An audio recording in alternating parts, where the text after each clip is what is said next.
যে দেশের জনগণ লাস্ট জরিপ একটা বেরিয়েছে বলছে যে 56% জনগণ পিআর কি বুঝে না।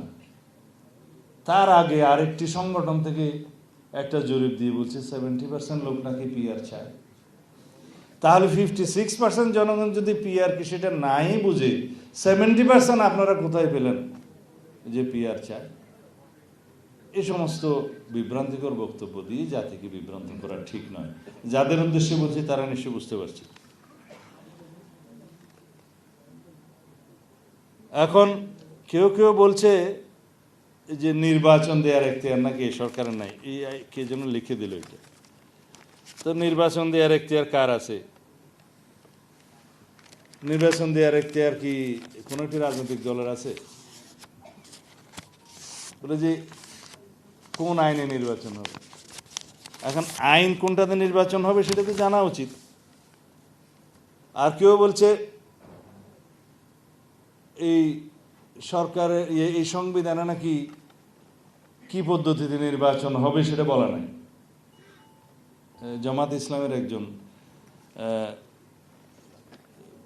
বড় নেতা এই বক্তব্যটা দিয়েছেন, আমি এটা আমলে নিয়েছি।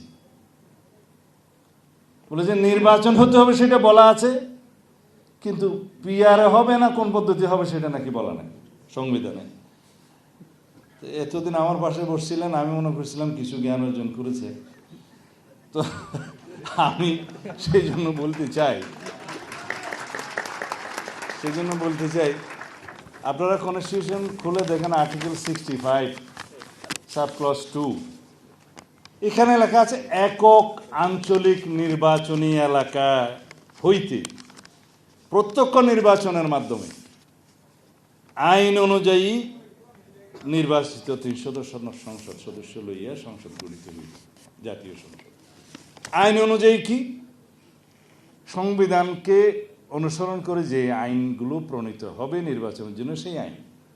একটা আইন হচ্ছে RPO, representation of people's order. এখন আরপিও অনুযায়ী আইন নির্বাচন হবে। যারা জিজ্ঞেস করছে তাদের উদ্দেশ্যে বলতে চাই, আরপিও কিসের উপর ভিত্তিতে হয়েছে? সংবিধানের উপর ভিত্তিতে হয়েছে।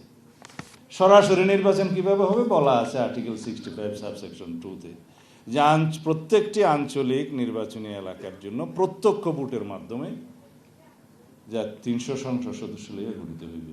তো এখানে যদি কেউ বলে যে নির্ধারণ করা নাই কোন পদ্ধতিতে নির্বাচন হবে, তাদের জন্য তো এটা পড়ে দেখলেই হয়ে যায়, জবাব তো দেওয়ার দরকার হয় না।